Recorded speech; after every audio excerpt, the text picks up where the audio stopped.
Beneficência Portuguesa, que é da comunidade portuguesa, e atuo também no Hospital da Igreja Adventista, que é o Hospital Adventista de Belém. Então, são hospitais que têm modelos de cultura completamente diferentes, são ecossistemas com demandas específicas, então, de alguma forma, a gente tem necessidade aí de se ajustar e se adequar em todos esses cenários. Um modelo de familiar, um modelo de culturas diferentes. E então, nesse todo esse período, todo esse tempo, a gente tem tentado acompanhar e, de alguma forma, implementar e incentivar esse modelo digital, essa transformação digital nesse ambiente, nesse ecossistema que a gente trabalha. Principalmente nós que somos da área de diagnóstico por imagem, sempre fomos muito impactados pelo digital, pelas novas tecnologias, e aí com essas novas soluções, principalmente de inteligência artificial, essa influência na nossa especialidade tem sido cada vez maior. Então, espero que eu Excelente. consiga ajudar vocês aí em alguma coisa. Obrigado. Imagina, vamos explorar aí todo esse arcabouço de conhecimento que você passou, e sobretudo de jornada, né? Vamos chamar aqui também para bater um papo conosco, né? A doutora Silvana Kaczynski, para que ela conte um pouco da jornada dela em 2 minutos. A gente tem um tempo um pouco limitado, se todos puderem falar em 2 minutos, a gente vai discutir bastante temas aí em relação ao futuro da saúde. Doutora Kaczynski, por gentileza.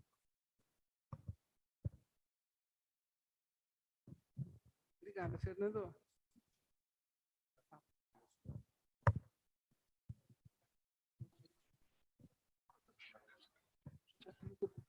Obrigada, Fernando.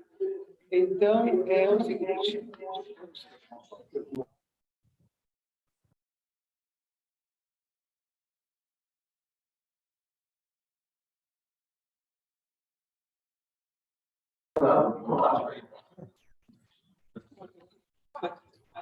Obrigada a vocês pelas perguntas.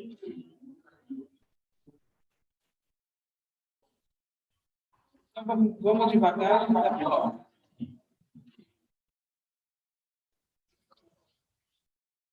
Eu sou da Escola Paulista. Sou da Escola Paulista, departamento de ortopedia lá. Nós implementamos um grupo de telemedicina e agora, nesses últimos meses, nos últimos 2 meses, dá para ouvir? Não, está ali desligado, está mutado. Não, está mutado. Ah, ok. Ela está no microfone dela. Então, tá bom. Eu estou no Zoom. Estou aqui, mas estou no Zoom. Tec, né? Exatamente. Por que não? E agora, nos últimos 2 meses, nós implementamos, então, uma disciplina de telemedicina no Departamento de Ortopedia da Escola Paulista de Medicina da Unifesp. E isso tem sido um crescimento um pouco vertiginoso, porque nós começamos em janeiro do ano passado. E as coisas evoluíram muito bem, com muita rapidez. E acho que para agora está muito bom, não vou tomar o tempo de vocês. Mas esse é meu histórico aqui com vocês. Assim que eu conheci o Fernando, estou conhecendo vocês. Eu sou ortopedista, faço coluna, e por interesses dentro dessa especialidade, eu fui parar na telemedicina. E aí nós estamos, então, agora com uma disciplina na escola onde são todos e todas muito bem-vindos.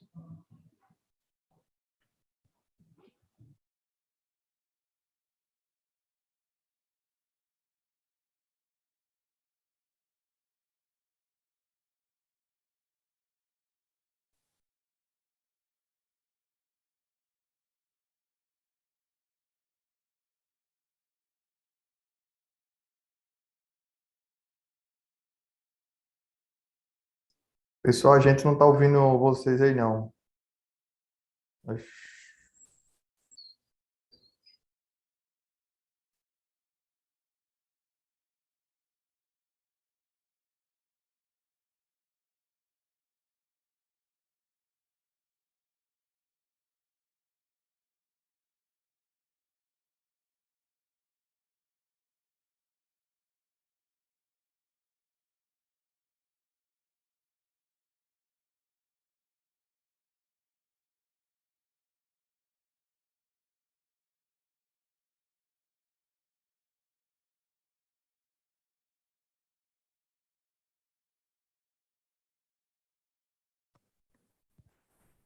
Estão nos ouvindo agora?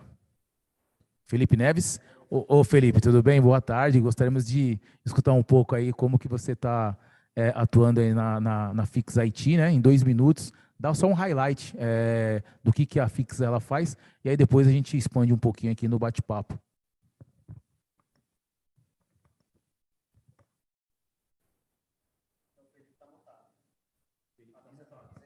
Felipe está mutado. Já tá uma confusão esse negócio de som aí, né? Boa tarde, pessoal. Desculpa aí a falha técnica. Obrigado pelo convite. É sempre um prazer estar aqui falando aí com tanta gente boa. Eu sou fisioterapeuta de formação, tenho aí 15 anos de formado e a Fixit ela tem um desafio hoje que é disseminar a tecnologia 3D, né, através das imobilizações articulares. Então, a Fixit hoje, ela, de forma escalável, criou uma plataforma SaaS, onde licenciamos players da saúde em diversos locais do mundo. Claro, cada um tendo sua própria impressora 3D, para eles mesmos fabricarem a própria imobilização, né? Então, ao invés de depender da máquina para escalar, eu só criei realmente uma plataforma, um software, e por ter várias impressoras espalhadas aí, nós criamos fix points para imprimir e oferecer isso daqui lá para o paciente, seja lá na ponta do hospital, seja na clínica, ou seja no consultório. Então, hoje já em todo o Brasil, alguns países da América Latina, já África, Europa e América do Norte, já se espalhando aí, temos uma baita oportunidade de liderar esse mercado aí nos próximos anos. Também gostaria, então, de chamar aqui no nosso bate-papo, para compor o nosso bate-papo, né? Eu vou até pedir ajuda dele para poder soletrar o nome dele, se é Wilander Reis. O Wilander Reis, né? É um pouco diferente, me perdoe, eu não tinha acostumado a falar esse nome. E falar um pouco da sua empresa lá, da Town de Soluções, em 2 minutos, e aí depois a gente explora mais um pouco. Boa tarde, pessoal. Gostaria... Tá certo, falou certíssimo, parabéns. O Will, para ficar mais fácil, tá, pessoal? Bom, gostaria de agradecer aí o convite de estar participando aqui como speaker desse evento com vocês. A Touch é uma empresa, uma software house, então nós desenvolvemos soluções tecnológicas de ponta a ponta, e eu acho que o nosso objetivo, o nosso maior desafio aqui é a gente discutir um pouco, né, sobre como trazer a tecnologia e engajar os profissionais, principalmente médicos e profissionais da saúde, com a tecnologia tem sido difícil, e isso é um desafio que a gente tem aí em conjunto. Obrigado. Também não poderíamos deixar de bater um papo aqui e chamar para compor aqui essa mesa de roda de conversa. Nosso querido Ricardo, que está sempre conosco aqui, fazendo com que todos nós do ecossistema de saúde digital do Brasil tenham voz e consiga pulverizar o que é soluções digitais para o Brasil, né? Seja bem-vindo, Ricardo. Valeu, obrigado, Fernando. Obrigado a todo mundo. Boa tarde a todo mundo que está com a gente aí nesse painel. E para isso e outras as coisas, existe a TV Doutor, que é uma plataforma de comunicação em saúde, hoje espalhada por todo o Brasil e também na África, né? Expandimos aí durante a pandemia. É muito gratificante a gente levar informação para o público leigo, público final, em salas de espera de hospitais, clínicas e laboratórios, e também poder estar fazendo todo o nosso circuito de cobertura de eventos e trazendo também conteúdos e disseminando conteúdos para os profissionais de saúde, né? Então, das diversas soluções que a gente passa aqui nessa mesa, ou as soluções de saúde, sempre, eu estava até comentando ali fora agora, nós sempre precisamos informar os profissionais de saúde e os pacientes sobre a conduta, os acompanhantes e assim sucessivamente. Então, a TV Doutor vem endereçar essas dores de comunicação da saúde. Essa é nossa vertical, através de vídeo e de uma plataforma digital. Obrigado, Ricardinho. Bom, o Ricardinho falou de conteúdo, né? Então, nós temos aqui conosco, e é um prazer ter conosco aqui o Felipe, que é um acadêmico, né? Super entusiasta, só que ele é um acadêmico de medicina híbrido, ele também é programador. Então, fala um pouco de você aqui e aí a gente vai batendo um papo para explorar um pouco de você ter escolhido fazer programação e medicina. Olá, boa tarde a todos. Agradeço o convite do Fernando Simbranelli para esse evento. esse futuro digital na saúde, ele começa para mim desde muito cedo.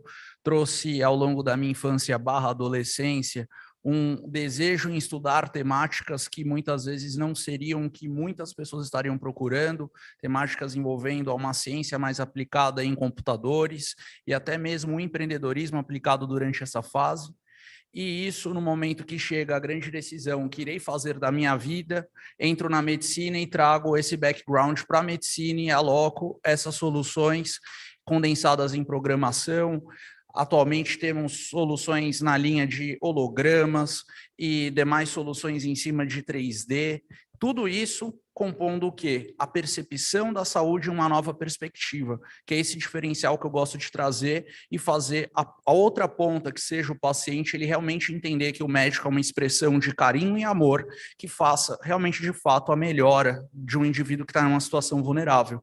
E justamente são essas soluções que eu trabalho e com isso que eu fui fazendo nos últimos anos, desde que eu entrei na medicina. E é um grande prazer estar aqui com todos. Excelente, né? Daqui a pouquinho a gente vai ter o futuro ministro da Saúde brasileiro aqui. E aí eu não poderia deixar de perguntar, e uma pergunta bem direcionada para o Guilherme, né, da Conexa, onde foi aprovada, Gui, todo mundo deve ter recebido aí em várias mídias, né, em várias frentes, a autorização lá da Anvisa em relação às melhores práticas para software, né? E quando a gente fala de engenharia de software, nós não podemos deixar de pensar em evolução. Como é que a Conexa, Guilherme, hoje ela pensa no momento que ela se encontra de ter sido uma grande bandeirante, né, uma grande disruptora do mercado de engenharia de software, fazendo com que a medicina ela fosse acessível, né, para qualquer tipo de público? O que a Conexa está pensando dentro dessas normas e procedimentos que foram aprovadas para o futuro? Quais são os novos caminhos que você entende que a Conexa pode adentrar com essa autorização que nós recebemos e normatização da engenharia de software em saúde? Legal. Assim, acho que é super importante, primeiro, entender assim, a importância de você ter órgãos reguladores realmente olhando e garantindo a segurança, garantindo as melhores práticas, garantindo o selo. Então, para a gente é super positivo. É claro que a gente tem que entender exatamente como é que isso vai ser feito do início, dado que não tem tanta experiência. Então, no momento inicial, tem que ser algo muito construído aí a várias mãos. Mas a gente vê como positivo. Hoje a plataforma, ela cada vez mais está se conectando aos dispositivos, aos IoTs. Então, ter esse selo para transição de dado, né, e conseguir realmente aumentar, melhorar a tomada de decisão clínica, sem dúvida nenhuma, é positivo para a sociedade. Então, a gente tem visto com muito bons olhos.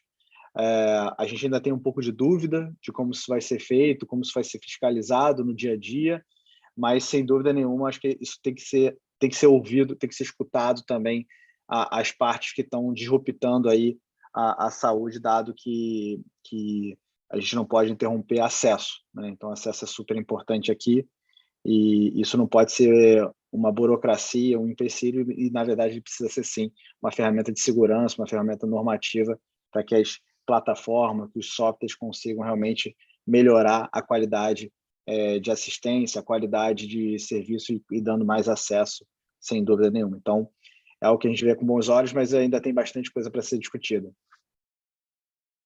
Legal, excelente. Obrigado, Gui, pela sua explanação. E eu não poderia deixar de perguntar também para o Dr. Diego, né?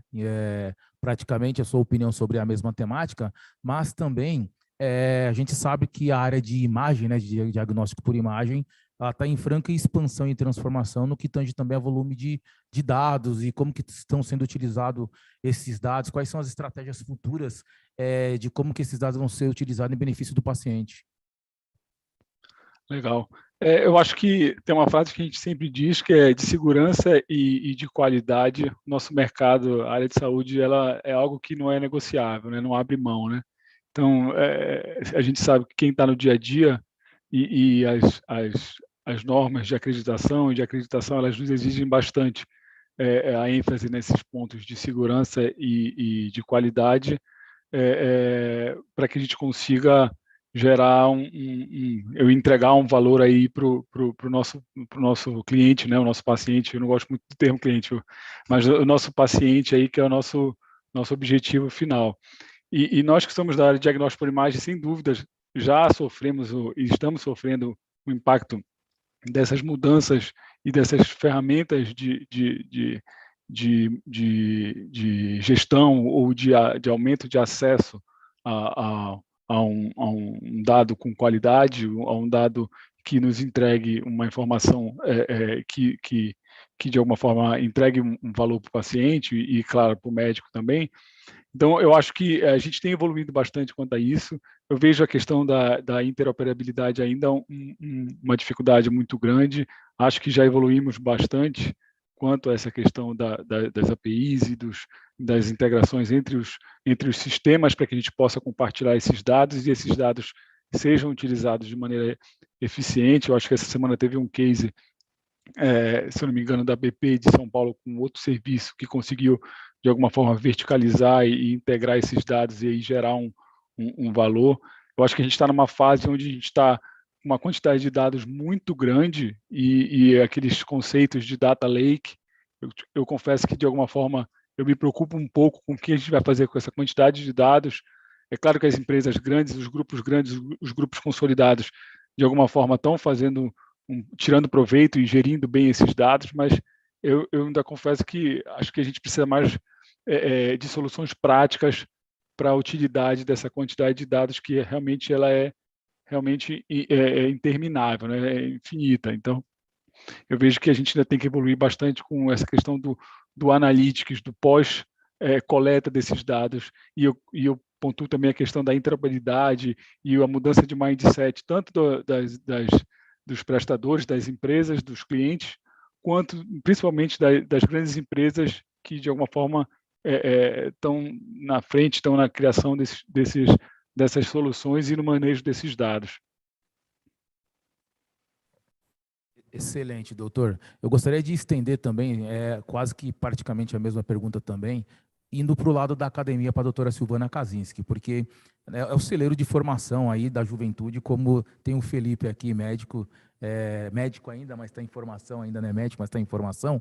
E qual é a preocupação que a academia tem sobre essa temática e o grau de importância que a academia ela consegue aplicar esses tipos de regulamentações, normatizações que saem e que, por vezes, não está implícito na grade curricular e que, de certa forma, é fundamental quando o aluno ele vai para o fronte de combate ali no dia a dia das empresas. Qual é a sua percepção e qual seria o papel da academia, das universidades, em relação a esses tipos de normatizações?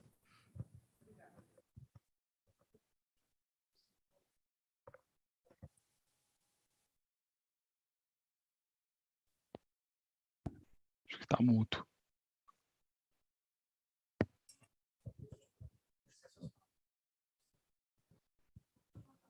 Dá para falar? Dá para ouvir? Daqui a pouco eu não tem problema. Não tem problema. Fernando, muito obrigada. Eu chamo o Fernando Paiva, do meu CEO, porque ele cuida agora do nosso segundo curso de telemedicina. O primeiro foi um pouquinho uma surpresa para nós, foi enorme. E agora eu estou preocupada com, eventualmente, como é que vai ser esse, então eu chamei o Fernando para fazer a gestão e a governança do nosso curso. Do que se trata esse curso? Curso de telemedicina, mas eu estou dando, como diz o Diego, muito, muito corretamente, gostei muito da fala dele, nós estamos dando uma atenção enorme ao problema, eu vejo como problema, tá? Por causa da falta de conhecimento, para usar uma palavra mais pesada. A falta de conhecimento do que se gera quando se tem um consultório, um day clinic, um hospital pequeno, um hospital grande, não importa, mas o médico e o entorno do médico não tem ideia do que acontece quando se tem uma consulta. E você não faz uma consulta por dia, você faz 30, ou talvez 40 consultas por dia. E quantas você faz por semana? E quantas você faz por mês? E se você analisa o que você faz com os dados que são gerados, que são muitos. E eu sou ortopedista, então eu tenho imagem, e eu tenho um prontuário, e eu tenho anamnese, e eu tenho o parente que está do lado que faz questão de também dar um palpite, e assim vai. E eu tenho, então, os dados demográficos, eu tenho os dados sociais, eu tenho os dados clínicos, eu tenho os dados cirúrgicos, eu tenho o intraoperatório, que as pessoas esquecem, mas ele é fundamental para nós que estudamos risco. que estudamos infecção no pós-operatório, foi assim que eu vim cair aqui da nuvem, tá? Foi por causa da infecção no pós-operatório, que me fascina, mas são muitos dados. Então, o que meu colega faz quando ele vai montar, o Felipe, vai montar um consultório com telemedicina? Esse consultório é caro, ele é muito caro, ele é muito sofisticado, você precisa saber muita linguagem para fazer um consultório de telemedicina. Então, a secretária tem que ser treinada toda semana.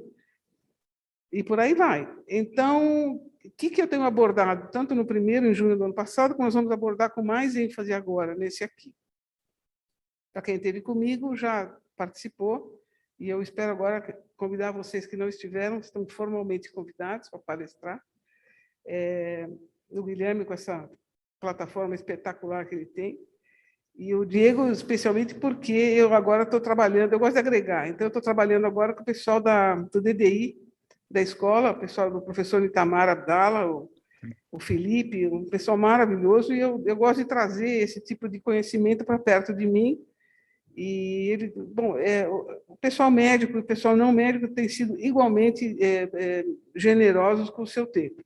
Nós vamos abordar o quê? Especialmente uso, manipulação, gestão, governança e compreensão do que são dados. O que se faz com dados? Você vai estruturar, não vai estruturar, vai jogar na nuvem, pagar aluguel. Quanto aluguel você vai pagar por dia, por ano, por semana?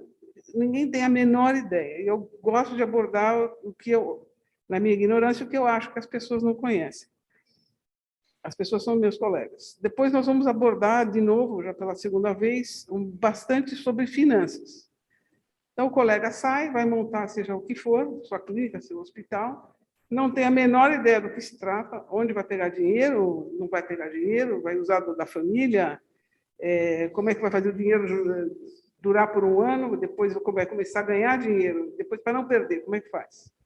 E assim por diante. Nós vamos ensinar, espero, né, bastante sobre gestão, sobre governança, e eu acho que esse entorno da telemedicina, da telesaúde, é tão importante quanto você aprender a gerir as suas salas com os seus pacientes. Porque se você não conhece o entorno, a parte de dentro também não vai estar dessas coisas. Então, nós tivemos uma sorte enorme que a direção da escola, a diretoria da escola se interessou, e muito. E foi essa força que eu tive para poder montar a disciplina. E tenho colegas na escola que montaram um serviço extraordinário, que é o pessoal da psiquiatria, mas somos só nós, né? A psiquiatria não está no Hospital São Paulo, não está no quadrilátero da Escola Paulista, e hoje, por enquanto, quem está lá é ortopedia, acreditem vocês ou não. Mas tudo bem, a gente tem boa vontade, e o mais importante de tudo é saber chamar quem sabe, né, Diego? Né, Guilherme? Tem que saber quem sabe. Então, isso é uma coisa que eu gosto muito de fazer. E outra coisa que nós vamos fazer também é uma mesa redonda, grande, com o que eu chamo dos meus luminares. Nós vamos estudar, vamos conversar sobre os novos rumos da educação na medicina, que eu acho que tem tudo a ver com o que a gente apresenta, tanto na disciplina quanto no curso.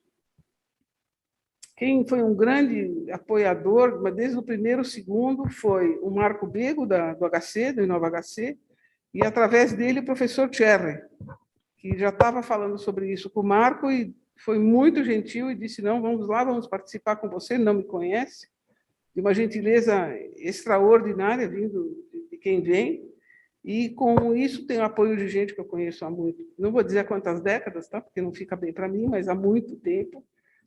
E esses senhores, essas senhoras estão nos apoiando muito, e eu estou muito contente. Então, é isso que nós abordamos lá na disciplina, junto com toda a formação em telemedicina que tem que se ter, mas em tentar mudar a grade, que é o que a disciplina vai fazer, vai trabalhar com a grade, para melhorar a compreensão do aluno que sai agora, da aluna que sai, do mundo de hoje, né? Porque a educação parou em 1940 e nós queremos tentar chegar em 2022. Eu sei que é um passo um pouco maior do que a gente tem perna, mas com a ajuda de todos vocês em volta, alguma coisa nós vamos fazer. Obrigado, doutora Kaczynski. Nós temos um especialista em comunicação aqui, né? Comunicação e geração de conteúdo. E todos nós sabemos que um dos gargalos que existe, né, quando você tem um ecossistema disruptivo, é treinamento. E porque você tem muitas soluções novas, né, que as pessoas estavam acostumadas de maneira funcional ou não trabalhar no mundo analógico e de repente do dia para a noite tem que atuar no mundo digital. E aí uma pergunta que eu faço para o Ricardo, que está nesse universo aí há muitos anos e que vivencia, sobretudo no universo de saúde, né? Como que você está pensando em estruturar de uma maneira conteúdos e informações e até mesmo, de repente, treinamentos com áreas especializadas para fazer com que realmente esse profissional do futuro ele esteja totalmente envolvido com essas melhores práticas que as soluções novas elas trazem no dia a dia ali da operação deles? Bom, muito bom, né? Como comunicador, antes de ser comunicador, né, eu fui piloto de avião. Então, se perguntarem o que tem a ver, para mim tem tudo a ver, né? Na aviação você tem que ter uma comunicação muito efetiva. A comunicação já foi causa raiz na aviação para diversos acidentes. Assim como hoje, traçando um paralelo, né, segundo o Joint Commission, 70% dos eventos adversos na saúde provém de falha de comunicação, seja ele entre a causa raiz, né, a principal causa raiz vem da comunicação, 70%. Seja ele falha de comunicação entre os próprios profissionais, entre profissionais e pacientes, ou profissionais e acompanhantes, as pessoas que cuidam ali daquele paciente. O que a gente entende é o seguinte: a comunicação ela não tem bala de prata, Fernando. Eu costumo dizer o seguinte: ela é simples também, tem que fazer com frequência. Ou seja, muitas vezes a gente converte, vou dar um exemplo publicitário, a gente converte num anúncio. Às vezes você está lá na sua casa, você recebeu um anúncio no Instagram, um exemplo, e aí você foi lá e converteu. Aí o digital levou a fama porque você converteu naquele anúncio. Só que, na verdade, antes de você converter naquele anúncio, você já viu um outdoor daquela marca, você já pesquisou sobre um exemplo. Recentemente comprei uma raquete, por exemplo, de beach tennis. Então, eu já estava pesquisando, aí eu já vi influencers, aí você já viu diversas situações, e aí você foi lá e converteu no anúncio. Então, o que eu quero dizer? Primeira coisa, a comunicação ela é multifacetada. Então, é muito importante que as pessoas tenham isso em mente. Não é uma situação que vai resolver, é um conjunto. Assim como, sempre comento, falaram para a gente quando a gente era criança, olha, escova o dente, lava a mão. Quantas vezes falaram isso até isso virar um hábito? Então, o que eu vejo hoje é que o nosso papel é um papel como um ecossistema. Então, hoje nós estamos trazendo a todos os nossos clientes já parcerias com cursos ou parcerias com profissionais que falam que a gente tem o objetivo de instruir, levar cursos tanto para secretárias como cursos para os próprios profissionais, porque é um desafio treinar todo o time. E a gente sabe os desafios hoje de liderança em relação a turnover, seja da secretária, do administrador, às vezes até de um corpo clínico. Então, a estruturação da comunicação, a primeira dica que eu tenho a dar, ela tem que ser perene, tem que ser feita com constância. É muito importante isso. A TV Doutor está baseada nesse sentido, por isso que há 6 anos a gente produz conteúdo mensalmente baseado pelo calendário da saúde e datas especiais tocando nesses pontos. Cada vez que a gente vai evoluindo, por exemplo, vocês estão falando aqui, né, nós estamos falando sobre a questão da lei dos softwares, aquela coisa toda. Assim como a gente tem toda essa questão de LGPD, da segurança de dados do paciente, que ele nem sabe. Se a gente entender que pacientes classe AAA e bem instruídos reclamam de ter que por várias vezes dar a sua identificação numa unidade de saúde para tirar sangue. Então, qual é seu nome, né? Nome e CPF, você é você mesmo. Então, passa pelo atendente 1, pergunta, pelo 2, pergunta, pelo 3, pergunta, pelo 4, pergunta. Agora, se ele entendesse que aquilo é para a segurança dele, ele não iria reclamar. Então, o que a gente entende é que o mais importante da comunicação não é a bala de prata, é a periodicidade. Então, é isso que eu tenho a dizer para vocês, ou seja, o curso que a doutora está falando, é muito importante, o curso também, que ele consiga atingir esses profissionais, que esses profissionais consigam educar os profissionais deles. E depois, quando ele tiver um turnover, que ele consiga fazer com que aquilo eduque os profissionais do turnover dele, e assim sucessivamente. Então, tanto o objetivo com que a gente produza conteúdo prático e simples, a gente sabe, o profissional de saúde, como todo mundo, a gente é bombardeado por um volume muito grande de informações e que, às vezes, vídeos curtos com uma mensagem é melhor do que um grande conteúdo. São momentos e momentos. Naturalmente, tem um momento que eu estou aqui, eu quero me aprofundar, que vou ver 1 hora de aula desse conteúdo. Mas tem um momento que, às vezes, o que eu preciso é dar uma pílula para a pessoa pescar, né? Ou seja, um anzol para a pessoa, aí você pegou o peixe. Aí agora você vai na segunda linha de conteúdo de 5 minutos, depois de 10, depois de 1 hora. Então, é uma coisa de consciência. No avião, fazendo um paralelo, lá a gente sabe, como piloto, que não tem acostamento, vai descer. Então, todo momento, você está 5 minutos na frente do avião. Quem não está 5 minutos na frente do avião, está morto. Eu não estaria aqui se eu não tivesse 5 minutos na frente do avião sempre que eu estava ali atuando como piloto. Então, é uma coisa muito importante você antecipar, né? E isso é consciência. O paciente tem que ter essa consciência. O passo é a mesma coisa para a gente atrair um lead para um curso, ou para uma venda, ou para qualquer serviço. O primeiro passo é a conscientização. E no nosso papel é muito importante o básico. Paciente, você precisa ser protagonista da sua saúde. Você precisa estar atento ao que está acontecendo, porque senão ele não vai engajar em nada do que a gente está falando. Então, eu vejo, Fernando, talvez eu não fui tão específico na sua resposta, porque ela é ampla, na verdade, do ponto de vista de comunicação, ou seja, primeiro passa pela consciência e passa pela produção estratégica de vídeos, mais distribuído de forma ampla. Então, é isso que a gente acredita como estratégia. E para os profissionais a mesma coisa. Eu acho que o profissional de saúde ele também tem que entender que se o paciente não entendeu a receita, ele não vai comprar. E se ele não comprar ou se ele não engajar, ele não vai ter o desfecho clínico. E aí, em tese, o médico não fez o papel dele, que é efetivamente garantir o cuidado. Então, acho que os profissionais também têm que partir de que eles precisam comunicar com cada vez mais empatia. Isso, naturalmente, é de cada um. E eu acho que, à medida que a gente vai ter mais acesso à saúde, a gente vai ter uma melhor seleção dos médicos, dos profissionais, nós vamos melhorar também a comunicação. Então, é um trabalho de formiga, passo a passo. Excelente colocação. E aí não poderia deixar de perguntar aqui para o Felipe Fonseca, que é o acadêmico aqui, que o que você entende e acha que faz com que um aluno ele seja diferenciado em relação ao conteúdo que ele só recebe na academia? Olhando para você aqui, a gente vê que você é uma pessoa privilegiada, porque busca conhecimento em hubs de inovação, busca conhecimento em outras fontes que a academia não consegue proporcionar, até pela natureza da academia. Qual seria uma mensagem que você passaria para outras pessoas que são alunos de medicina que estão nos ouvindo, para também se envolver e buscar novas frentes e também fazer com que a tecnologia seja uma ferramenta que é apoio para a sua formação e não o fim? Então, muito interessante sua pergunta.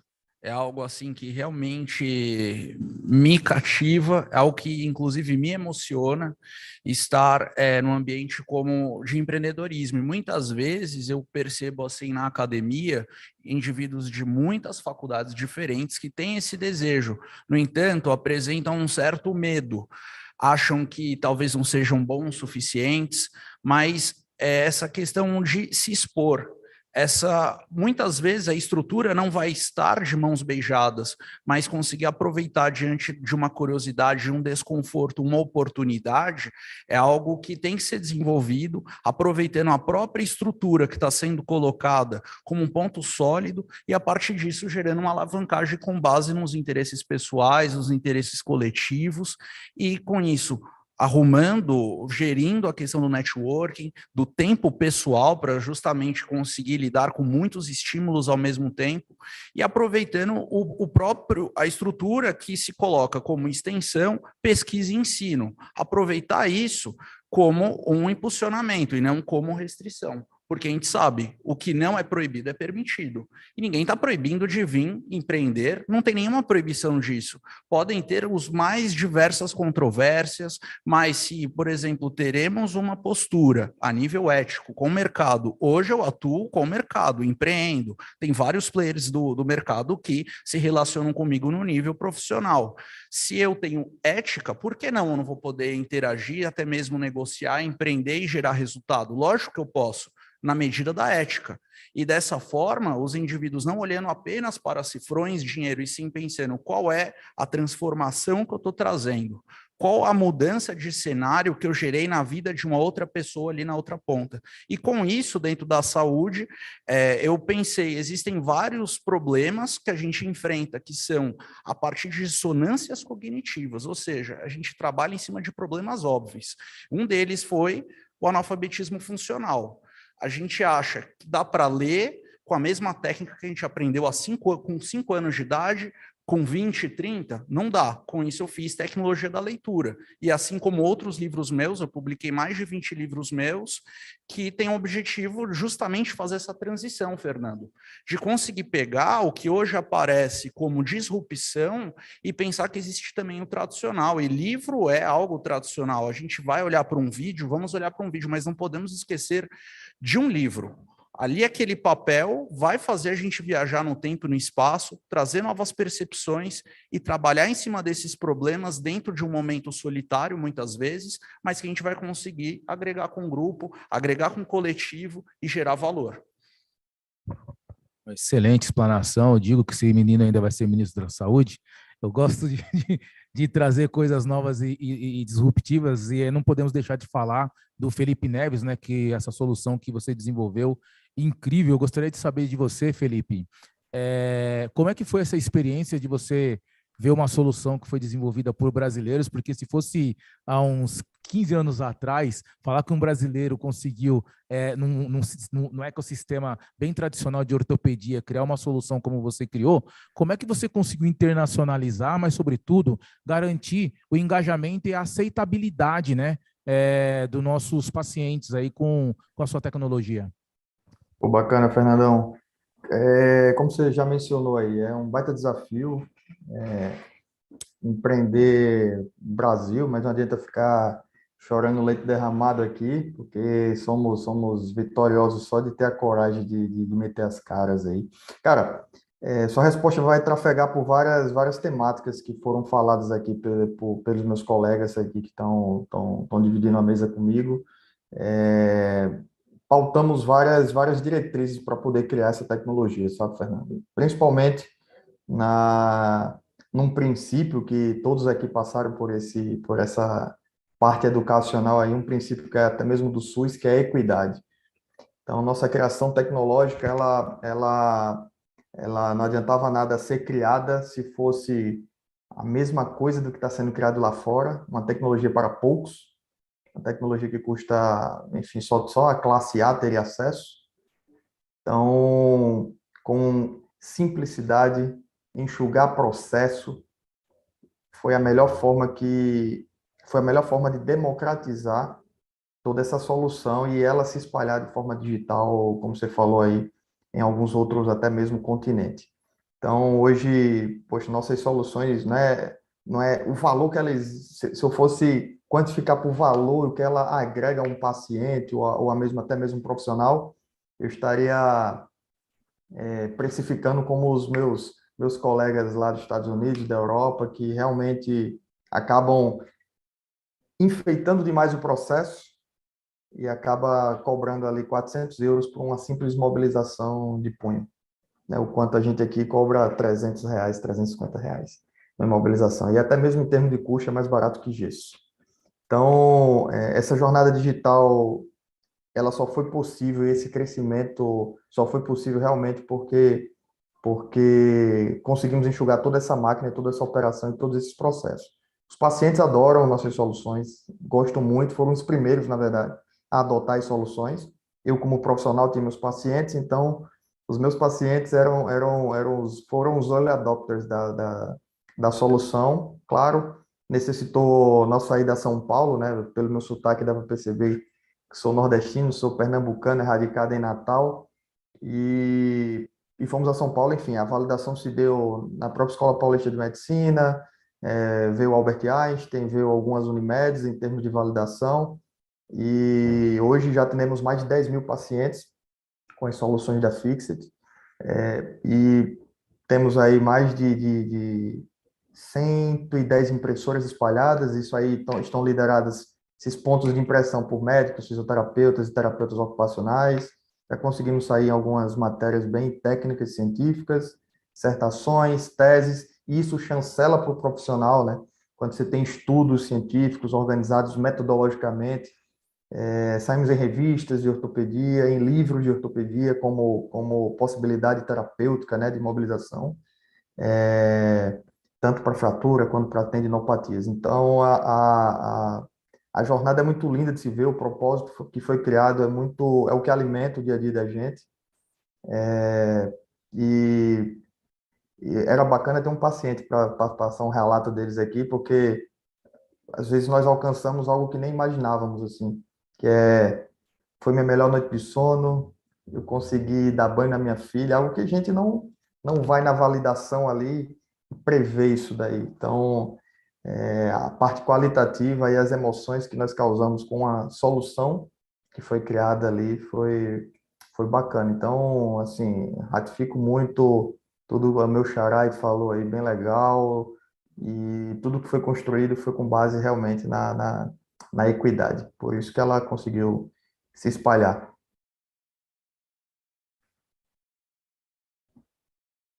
Tá mudo, Muito bom, Felipe. Muito obrigado. Adorei sua explanação também. E como a gente está falando de tecnologia, não poderia te perguntar aqui para o Ilander, né? Pensando que a gente hoje vive também, de certa forma, eu vou usar uma palavra meio que chula, uma feira de opções. Uma feira de opções de soluções, aquelas que por vezes elas vão se perpetuar, e conseguir geralmente gerar um valor percebido na entrega e um valor percebido também de eficiência, seja operacional ou eficiência de um tratamento, ou de uma prescrição ou monitoramento de um paciente, né? E o que vocês estão pensando em software para não ser o mais do mesmo de algumas empresas? Obrigado pela pergunta. Na verdade, a gente está num mercado realmente inflacionado, né? De soluções, de tecnologia, inclusive de profissionais, porque tem pouco, né? Não se encontra bons profissionais de forma prática, rápida, e não se encontra em qualquer lugar, né? Nós estamos vivendo em meio ao mercado que vem os estrangeiros e contratam os nossos profissionais e levam eles embora de uma forma muito prática, né? E isso inflaciona preço, e você competir num mercado como esse é muito difícil. Então, é aí que está o segredo, sabe? Da gente trazer soluções mais inovadoras e soluções, como o Felipe até comentou aqui, que transformam, né? Que realmente transformam a vida do cliente final, porque no fim nós temos que trazer soluções aí que realmente impactam, que mudam a vida e que chegam a uma solução final ali para o paciente. E como fazer isso em meio ao mercado tão inflacionado? Trazendo profissionais qualificados, né? Acho que esse é um dos maiores desafios de todo mundo aqui que trabalha com tecnologia, que tem time de tecnologia dentro de casa. Como eu encontro, e melhor, né? Ou pior, né? Como eu mantenho, né? Num mercado tão difícil de ser explorado. E nós, inclusive aqui na Touch, nós temos uma metodologia muito importante, né? Nós criamos ali um modelo cultural, né? Porque uma das coisas que nós alimentamos dentro da empresa é uma cultura forte, e não é pelo dinheiro, não é só pelo ganho, né? Não se trata só dos cifrões, como o Felipe comentou, e sim se trata de uma evolução, se trata da transformação, de mudar o ciclo de um projeto, de um cliente, e o melhor de tudo, de mudar o cliente final, o impacto ao cliente final. Então, nós trazemos e nós retemos esses profissionais aqui de forma muito forte, eu diria, com uma cultura que nós construímos. Nós também temos uma metodologia de buscar esses profissionais no mercado. Então, hoje a Touch, ela busca profissionais que moram em comunidades. Nós vamos dar oportunidade para muita gente que não tem, dar voz para quem não tem, e isso traz cada vez mais uma cultura muito forte dentro de casa. Então, as pessoas querem ficar com a gente, e não se trata só dos cifrões, mas sim se trata de uma boa experiência profissional, e se trata da transformação de vidas, do indivíduo, das famílias e principalmente dos clientes que consomem aí as nossas soluções.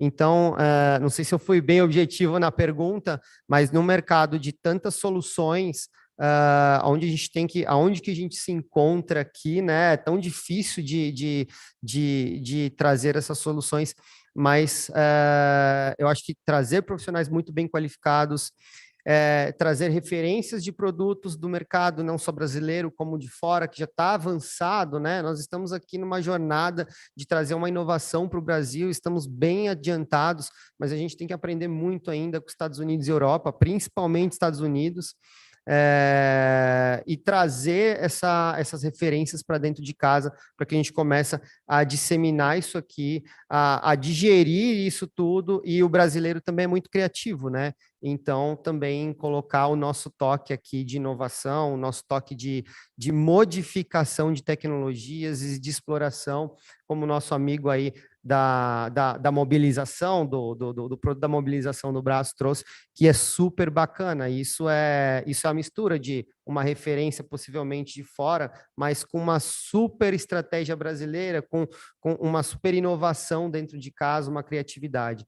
Então, acho que esse é um dos segredos aí e de como a gente pode explorar melhor esse mercado, né, com esses profissionais e trazendo aí toda essa metodologia para dentro de casa. Muito obrigado. Não, excelente. Eu queria saber se o Guilherme ainda está por aí, né? O Guilherme Rabelo, que ele tinha um compromisso. O Guilherme, acho que ele acabou já saindo, né? Não dá para já ver. Ok, ele tinha um compromisso muito rápido. Médico é médico, né? Sempre tem os compromissos. Queria fazer uma pergunta que é um pouco mais abrangente para todos, né? E aí se sintam à vontade aí, cada um, para responder sobre essa pergunta, porque todos nós aqui falamos de maneira direta ou indireta sobre propósito, né? Porque quando você fala de que não é só pelas cifras, mas sobre tudo para gerar um impacto na vida das pessoas, né? Porque eu uso até um jargão corriqueiro, até publiquei alguns anos atrás e depois muitas empresas começaram a utilizar o meu slogan de que dados salvam vidas. E no final das contas, assim, todos os que estão desenvolvendo novas soluções por janelas de oportunidades, porque o Brasil, no meu ponto de vista particular, é um oceano de oportunidades para que a gente consiga gerar democratização, garantir acesso a uma saúde muito mais bem qualificada, uma saúde muito mais bem desenvolvida em benefício do paciente, né? E tudo isso não tem como nós não pensarmos em propósito, né? Eu queria perguntar de maneira individual para cada um, o que faz com que vocês levantem da cama todos os dias e continuem lutando nesse Brasil varonil que nós temos para tentar gerar uma medicina muito melhor? O que motiva cada um de vocês? A gente começa já essa análise com a seguinte perspectiva: quanto que vale um segundo da nossa vida? Eu acho que é justamente em cima disso que a gente trabalha. A cada segundo, o valor que aquilo realmente vale para aquela pessoa agora pode não valer nada, mas quando a gente realmente enfrenta situações que muitos de nós, mais a nível extremo, vale muito. Então, quando a gente percebe que o nosso trabalho vai gerar uma transformação e até mesmo fazer que um indivíduo ali na frente consiga ganhar a cada segundo que ele não teria, isso é algo que realmente motiva, que dá aquela vontade de levantar e realmente levar essa energia para o indivíduo, seja na forma de um conteúdo, seja na forma de um software, porque o grande objetivo é esse. Se alguém está sendo beneficiado, está tendo a sua vida expandida, isso é realmente empolgante. Então, é essa marca que eu tento levar em cada produto meu, em que eu sei que eu estou ali dentro, mas cada pessoa como um produto é uma experiência social, ela vai ter um relacionamento comigo e vai receber um pouco dessa energia. É isso que eu gosto de passar.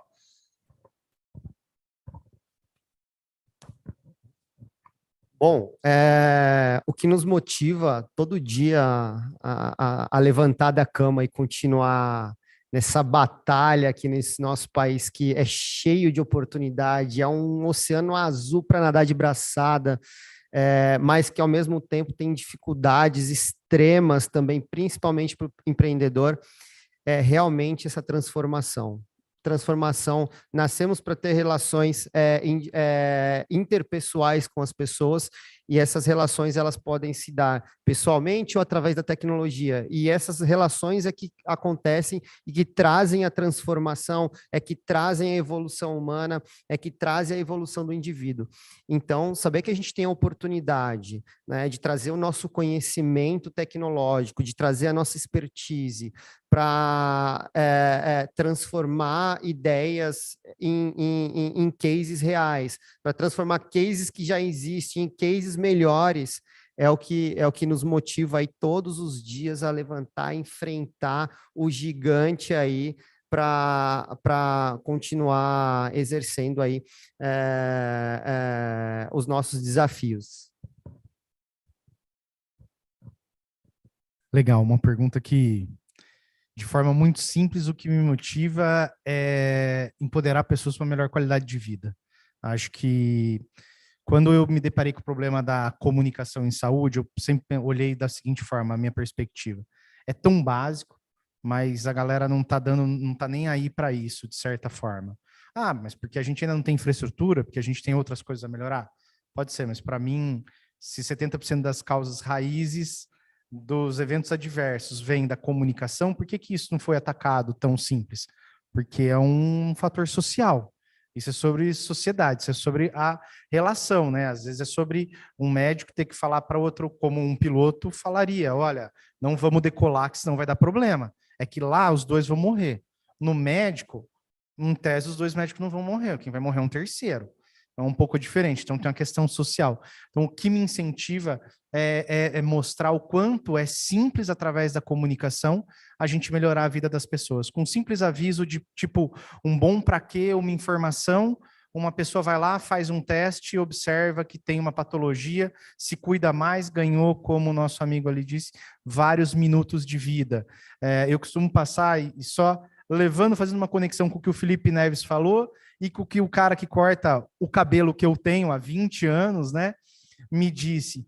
É o quanto você faz de diferença na vida das pessoas. Como ele falou, olha, não tinha como eu pegar, por exemplo, numa pesquisa ou naquela condição de validação, que o benefício do produto dele é uma pessoa poder abraçar uma criança. E o cara que corta meu cabelo há 20 anos disse o seguinte, né, ele me chama, a gente se chama de um apelido que chama aqui no teu Dandan, né, me chama, Dandan, eu estou com você em vários momentos importantes da sua vida. Eu falei, como, né? Pô, lembra quando você casou, você veio cortar o cabelo? Lembra como? Ou seja, ele não está lá só cortando um cabelo. Ele está lá no momento importante da vida de várias pessoas. E agora, pensem em vocês aqui, quantas vezes nós não fomos ao cabeleireiro, a um barbeiro, em momentos importantes. Vou fazer uma entrevista de emprego, tenho uma entrevista importante, vou para uma reunião de negócios importante, eu vou casar, eu vou no aniversário de um sobrinho. O cara que está lá só cortando o cabelo, achando que ele só está parando uma coisa que cresce, está totalmente enganado. Então, às vezes, o propósito que eu quero trazer é uma mudança de perspectiva de como a gente encara uma coisa simples. Eu tenho falado isso para o meu time e mostrado para eles as atividades mais simples da companhia. Eu tenho dito, galera, isso aí é tão importante, pode ser um arrasta e solta de um card, de um movimento de um cliente. Eu falo, isso eu faria se eu pudesse fazer, porque isso impacta em isso. Então, é isso. A gente está aqui pelo propósito de empoderar pessoas para uma melhor qualidade de vida. Agora, como? Um simples. Falando para ela se cuidar, falando para ela beber água, falando um simples. Então, eu quero também passar essa mensagem que é sobre ciência social e é sobre a gente pensar sobre outra perspectiva.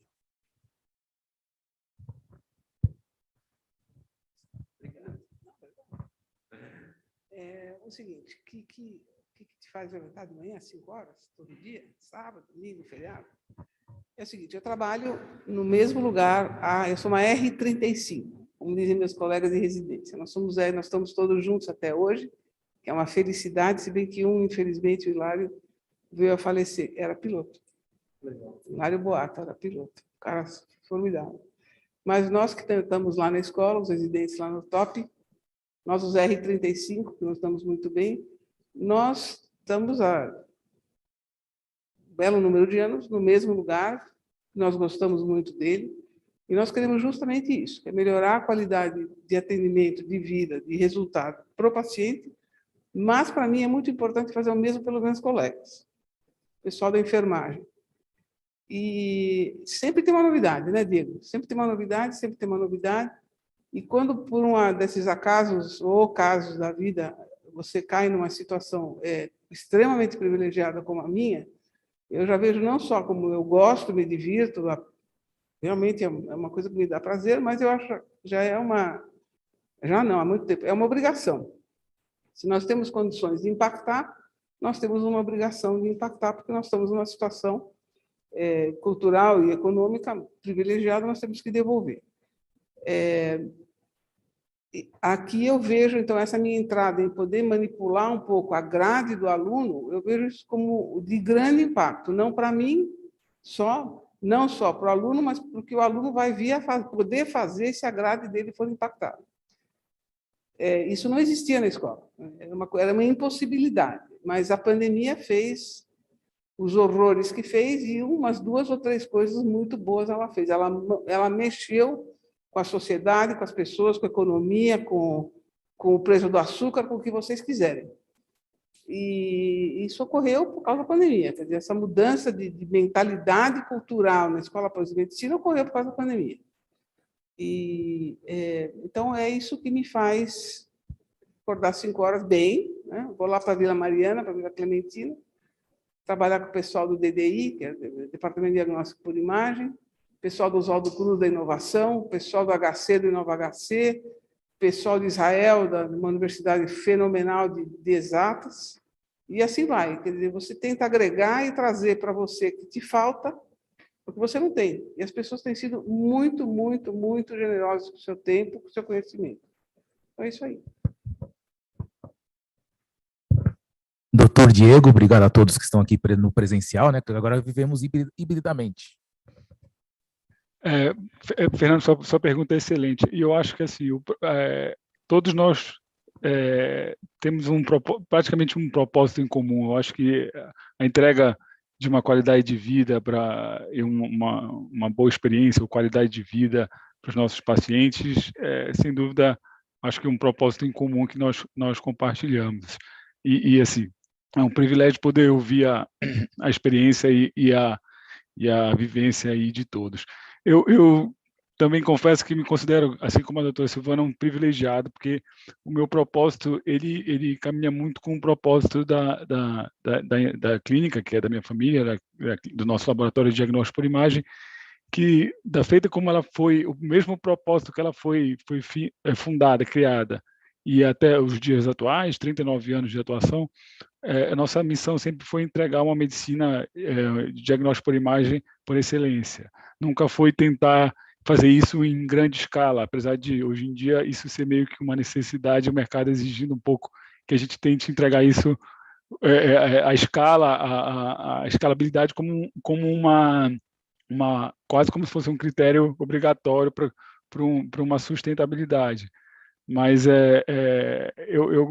como eu falei, eu me considero privilegiado em poder ou em compartilhar esse propósito meu de uma medicina diagnóstica de qualidade em uma escala, se possível, cada vez maior, e fazer com que esse nosso ecossistema de diagnóstico por imagem, onde a gente convive, tanto no nosso laboratório familiar, quanto nos hospitais onde a gente presta serviço, a gente consiga fazer com que isso se torne sustentável e, de alguma forma, duradouro.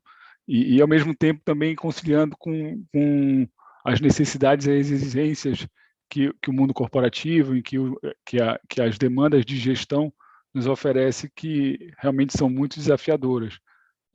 Como a doutora Silvana falou, a gente teve uma pandemia aí, já não bastasse uma pandemia, agora a gente está vivendo uma guerra e a gente não sabe o que vai acontecer nesse mundo aí pós-guerra. A gente já sabe que, sem dúvida, a gente vai ter impacto importante na Europa, isso já é praticamente uma realidade, assim como, fazendo uma correlação com o que aconteceu no 11 de setembro nos Estados Unidos, a guerra vai impactar e vai mudar completamente a forma, o modus operandi no continente europeu e, consequentemente, vai impactar o restante do mundo, né? Então, eu acho que essa questão do propósito, ela está muito ligada, e ainda bem, com o propósito da nossa empresa. Legal, excelente, doutor. Felipe Neves, qual a sua observação? Por falar depois de todo mundo, hein? E o Ricardo aí, o Ricardo foi falando aí, eu fui me arrepiando aqui, cara. porque nunca tinha me dado conta, Ricardo, por mais que tivesse falado aqui enfim, de propósito, falar de realmente que aquele pai pôde, né, pôde dar banho na filha, putz, eu não tenho como validar isso realmente. Mas eu não tinha me dado conta que eu estou participando indiretamente, estou influenciando indireta ou diretamente, enfim, a vida das pessoas e eu sou ainda a gente tem um dado muito engraçado aqui, que é o dado do final do ano, dezembro. É o mês que nós mais vendemos imobilizações em plástico e para criança, por causa das férias. Então, imagine aí o tanto de... Deixa eu me arrepiar aqui, eu pensando justamente a provocação que você fez, Ricardo. O quanto de férias que a Fixit já salvou aí, né? Os papais aí, tudo comprado. Pô, tem gente que é Disney, para vocês terem noção. Viagem, né? Às vezes é uma viagem na praia, que vamos dizer, mais em conta, mais tranquila ali. Mas é viagem para fora do país, é para Cancún, é para Disney, e aí tá lá o cara... Pô, velho, meu filho não pode ir engessado porque acabou, né? Não vou ter nem como aproveitar lá, enfim, o que seja. Então, e quando a gente vê o sorrisão da criança, putz, é fenomenal. Aí você me fez refletir e só disso já valeu a pena demais esse papo aqui. E, Felipe, novembro já está feito o slogan para a campanha de dezembro. Salve suas férias com a Fixit. Animal, esse cara é foda. Nada de gesso na praia. Depois eu mando o Pix lá. Boa. Da Boa, agência. boa. Vamos falar, já estou marcando aqui, viu? Então é isso. Seria redundante eu ficar falando aqui, mas. Não, excelente, Felipe. Eu não poderia deixar de finalizar aqui o nosso painel com a fala individual de cada um também, muito sucinta. Como é que a gente constrói um futuro da saúde melhor? Então, essa questão da construção acontece, como eu falei, a questão de cada segundo. A gente está construindo aqui agora com esse painel, com a nossa interação, com os nossos afazeres externos a esse ambiente do painel, no nosso futuro, que pode ser até inclusive o nosso amanhã, com os nossos compromissos. Aí que a gente já está gerando as nossas transformações em níveis pontuais, com cada pessoa dentro do coletivo, e com isso a gente acaba gerando a transformação que, de fato, todos os propósitos que a gente relatou aqui vão ser canalizados.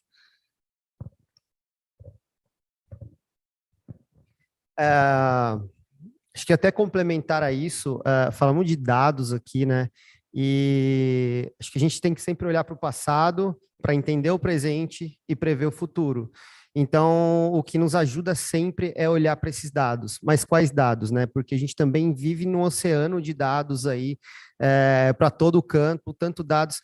Então, assim, também entender quais são os dados mais relevantes, né? E o que impacta a pessoa, o que dá para tomarmos decisão, o que é relevante de fato, e o que nós possamos priorizar. Então, eu acredito que complementando toda essa parte humana, né, também temos uma parte aqui de negócio, que é uma parte de dados, e eu acho que isso pode contribuir muito, né, num futuro mais digital da medicina, num futuro mais analítico e também preventivo, porque a tecnologia também pode nos ajudar a trabalhar como preventivos aí. Legal, eu acho que o que a gente faz para construir o futuro melhor é juntos, cada dia mais e melhor, sem desistir, partindo do que o que a gente tem hoje, sendo prático, ou seja, realizando. Planejar é importante, mas fazer o jogo mais importante. Obrigada, Fernando, bela pergunta essa aí. Então, eu acho exatamente isso. Você tem que ter consciência do que tem, onde você pode impactar, e validar não é fácil, né? Validar não é fácil, mas, por exemplo, eu trouxe para vocês, eu vou deixar com o Fernando, eu sempre faço isso, vou deixar disponibilizar eu fiz uma mini aulinha, por isso que eu estava no Zoom, pensei que ia dar para share, mas não deu. Mas eu ia falar do quê? Eu sabia que vocês iam falar de coisas bacanas, interessantes, e eu ia falar do chato, que é o seguinte: a globalização deixou muita gente para trás, especialmente em digital, em saúde, internet, etc, etc.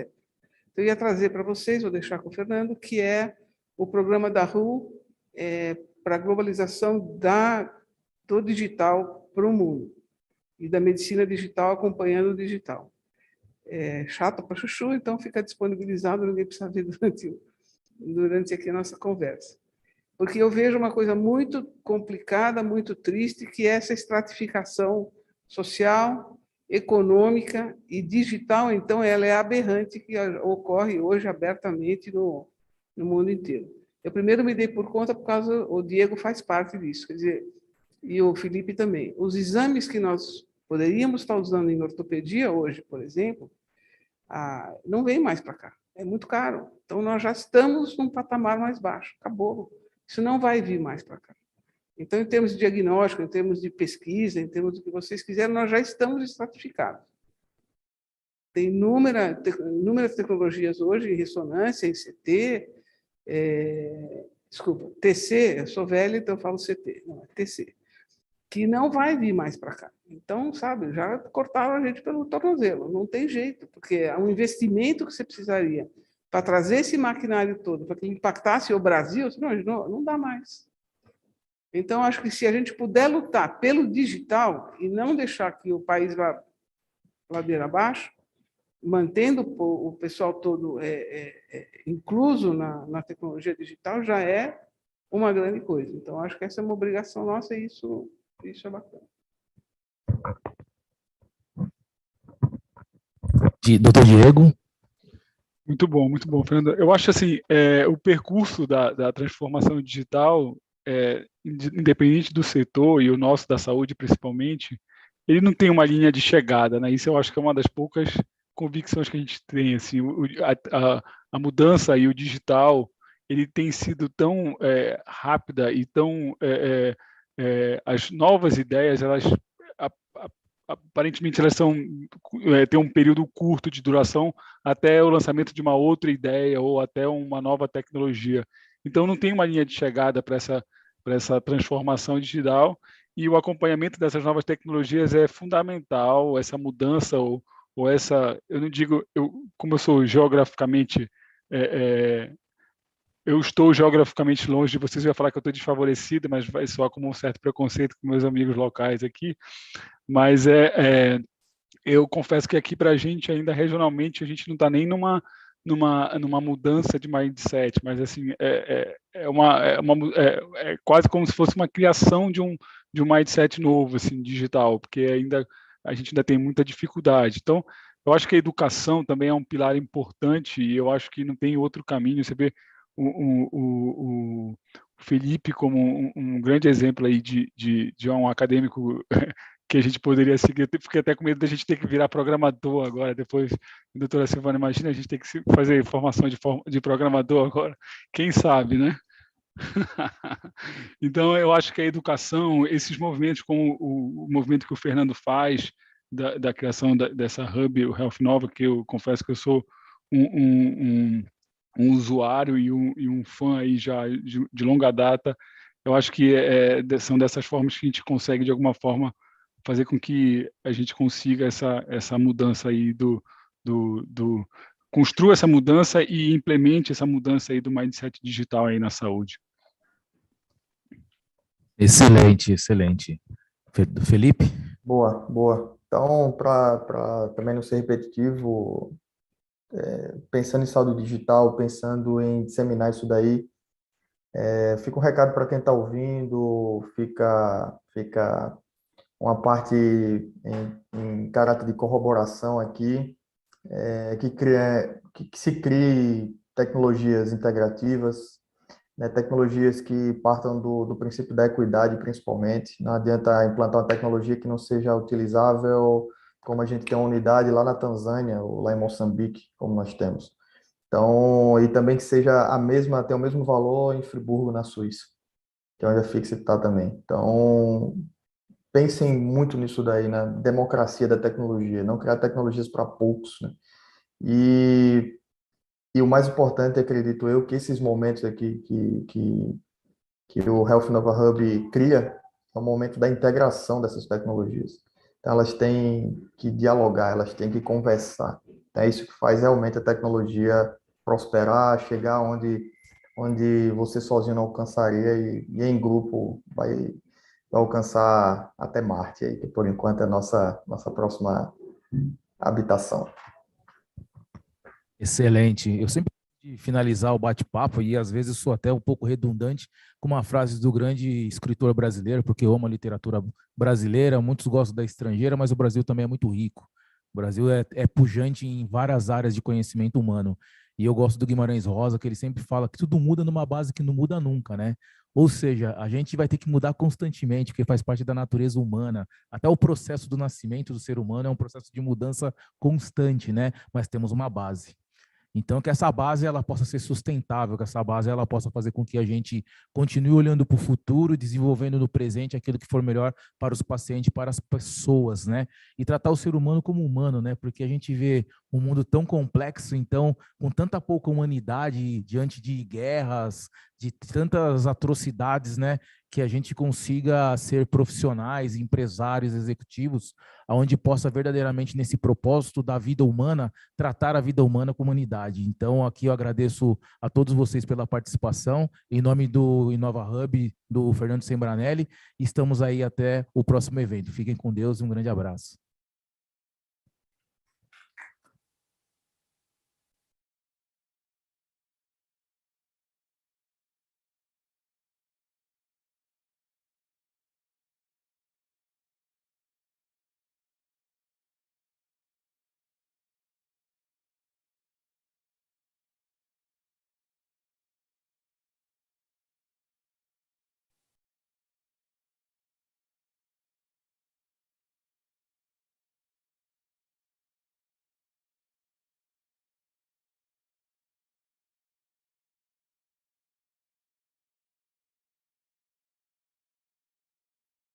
Não ouço vocês. Ah, uma foto, beleza.